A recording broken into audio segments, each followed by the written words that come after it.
لیکن اس کے علاوہ معین شخص ہوگا دجال. یہ معین شخص جو دجال ہوگا اس کے بارے میں بھی ایک تو بالکل متفق علیہ چیزیں ہیں. نمبر 1 کہ وہ شخص ہے، قطعی ہے، یقینی ہے، اس کا حلیہ بھی حضور صلی اللہ علیہ وسلم نے احادیث کے اندر بیان کیا. دوسری بات یہ ہے کہ اس کے ہاتھ میں قوانین قدرت، گویا کہ تسخیر کائنات، گویا کہ نقطۂ عروج کو پہنچ چکی. تمام اختیارات الہی تقریباً اس کے ہاتھ میں آ چکے ہوں. جو بڑے سے بڑے معجزے اللہ تعالیٰ نے نبیوں کو دیے ہیں وہ معجزے کر کے دکھائے گا. وہ مردہ کو زندہ کرے گا، مردہ لوگوں کی افواہوں کو لے کر آئے گا، ان کی روحوں کو، اگرچہ جھوٹی روحیں ہوں گی، وہ شیاطین جن ہوں گے جو ان کا بھیس بدل کر آئیں گے، لیکن یہ کہ وہ لوگوں سے کلام کریں گے. یہ اسپرچولیزم جو اپنی انتہا کو پہنچا ہوا ہے یورپ میں اور مغرب میں، یہ در حقیقت اسی کا ایک مظہر ہے. وہ کھلے بیابان کو کہے گا جہاں بالکل ٹکیل جو ہے وہ صحرا تھا، وہ لوگ گلزار کر دے گا جب چاہے گا، جب چاہے گا، جہاں چاہے گا بارش برسائے گا. فاصلہ اس کے لیے بے معنی ہوگا. اس کی سواری وہ ہوگی کہ جس کے دونوں کانوں کے درمیان فاصلہ 80 ہاتھ کا ہوگا. یہ سارے جو آج آپ کی اس ٹیکنالوجی کی جو انتہا جا رہی ہے اور جدھر جا رہی ہے، اس کو اچھی طرح سمجھ لیجیے.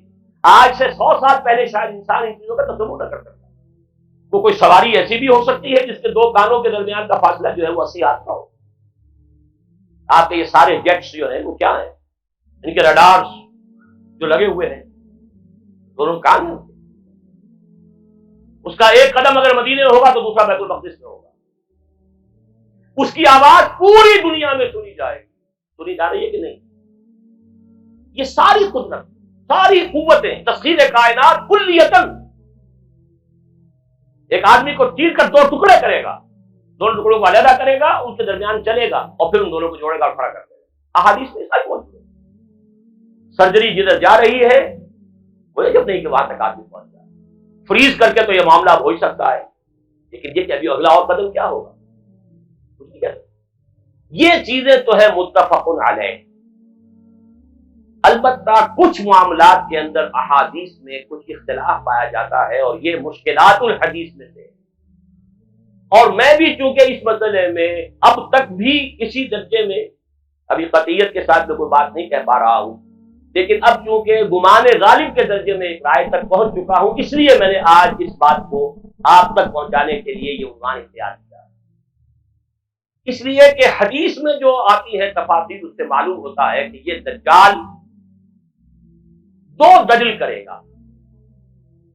یا تو وہ 2 دلیل کرنے والے 2 دجال علیحدہ ہیں، یا یہ دونوں دلیل کرنے والا شخص ایک ہی ہے. بس یہ مسئلہ ہے کہ جو آج تک مجھ سے حل نہیں ہوا تھا، اب تک کہنا چاہیے آج تک نہیں.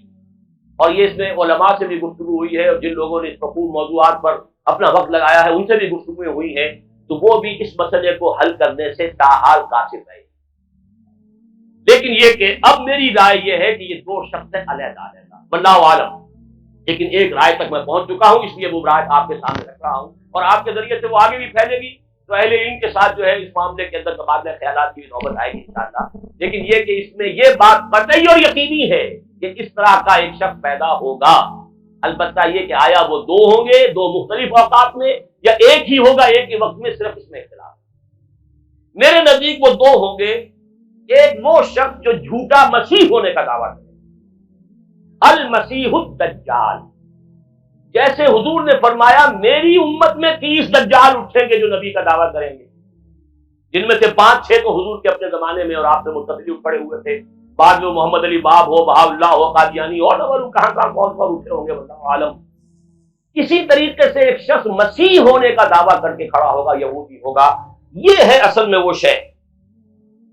اور اس میں جو ان دونوں شخصیتوں کے مابین اگر کوئی ذرا سا اگر ابہام رہا ہے تو میں ایک حدیث بھی نوٹ کر کے لایا تھا، حضرت عبادہ بن صامت رضی اللہ تعالی عنہ سے ہے، ان رسول اللہ ہے، انی حدثتکم عن الدجال حتی خشیت اللہ تقتلوا. میں نے تمہیں دجال کے بارے میں بہت سی باتیں بتائی ہیں تو مجھے یہ گمان ہوا کہ شاید تم اسے سمجھ نہ پاؤ. یہ اندیشہ خود حضور صلی اللہ علیہ وسلم کو ہوا ہے، اور یہ سنن ابی داؤد کی روایت ہے. بہرحال میں جو کچھ عرض کر رہا ہوں کہ میں اس رائے تک پہنچا ہوں کہ یہ دو علیحدہ شخصیتیں ہیں. ایک تو یہ ہے کہ ایک مسیح الدجال کھڑا ہوگا یہ ایک دعویٰ کر کے کہ میں مسیح ہوں، کیونکہ اس کا زمانہ بالکل قریب آ چکا ہے، اس لیے میں آپ کو اس کے بارے میں خبردار کر رہا ہوں. دوسرا جو مسیح جس کی شخصیت مسیح دجال کی آتی ہے، دجال اکبر، میں صرف اشارہ کروں گا، پھر کبھی انشاءاللہ اس موضوع پر تفصیل سے گفتگو ہوگی. وہ میرے نزدیک بالکل قریب قیامت کی ایک علامت ہے. جو خدائی کا دعویٰ کرے وہ جھوٹا خدا ہوگا، یہ جھوٹا مسیح ہوگا. المسیح الدجال، الدجال الاکبر وہ ہوگا کہ جو قیامت کے بالکل قریب کی 3 نشانیاں ہیں، جبکہ وہ آ جائیں گی تو حدیث میں آتا ہے کہ اس کے بعد کسی شخص کے ایمان لانے کا، توبہ کرنے کا فائدہ نہیں ہوگا. ویسے تو علامات قیامت جو ہے ان میں سب سے پہلی میں نے بتایا تھا حضور کی بے شک خود علامات میں سے. اس کے بعد 10 علامتیں حضور نے گنوائی ہیں اور وہ تدریجاً پوری ہوتی چلی جائیں گی. آخری علامات کے لیے حدیث سن لیجیے. عن ابی ہریرہ رضی اللہ تعالی عنہ قال قال رسول اللہ صلی اللہ علیہ وسلم ثلاث اذا خرجنا لا ينفع نفسا ایمانا لم تكن آمنت من قبل او کسبت فی ایمانها خیرا طلوع الشمس من المغرب وخروج الدجال ودابۃ الارض. 3 نشانیاں وہ ہیں کہ جب وہ ظاہر ہو جائیں گی تو پھر کسی کا ایمان لانا مفید نہیں ہوگا جو پہلے ایمان نہیں لایا تھا یا جس نے اس سے قبل اپنے ایمان میں کچھ اعمال صالحہ کی کمائی نہیں کی تھی. یعنی گویا کہ توبہ کا دروازہ بند ہو جائے. جیسے جب موت کے آثار شروع ہو جاتے ہیں تو توبہ کا دروازہ انسان کے لیے بند. اب جب موت کے آثار شروع ہو گئے اب توبہ کرنا فائدہ نہیں، اس سے پہلے توبہ کا دروازہ کھلا ہوا.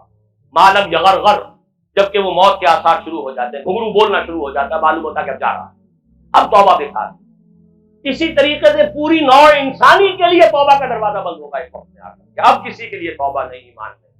اور اس کے لیے 3 علامتیں بیان ہوئی ہیں، یہ بھی مسلم شریف کی روایت ہے.